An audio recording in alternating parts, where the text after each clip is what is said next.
اب جیسا کہ اس سے پہلے بھی سورہ بقرہ میں بھی جو اہل کتاب کے ساتھ بنی اسرائیل کے ساتھ میثاق لیا گیا تھا، تو اس میں جو چیزیں آئی تھیں وہ یوں سمجھیے امہات شریعہ، دین کی بنیادیں کیا تھیں۔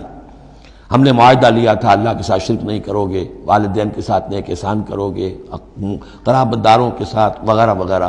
اب یہ دوسرا مقام آ رہا ہے کہ شریعت کے اندر کیا چیزوں ہیں جو اہم تر ہیں، جن کو سامنے رکھنا چاہیے معاشرتی سطح پر۔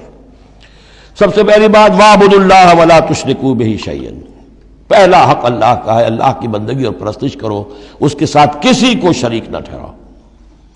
نمبر 2 وَبِالْوَالِدَيْنِ احسانا، یہ 4 مقامات قرآن میں ہیں جہاں اللہ کے حق کے فوراً بعد والدین کے حق کا تذکرہ ہے۔ والدین کے ساتھ حسن سلوک، یہ بھی ہمارے ہاں کے خاندان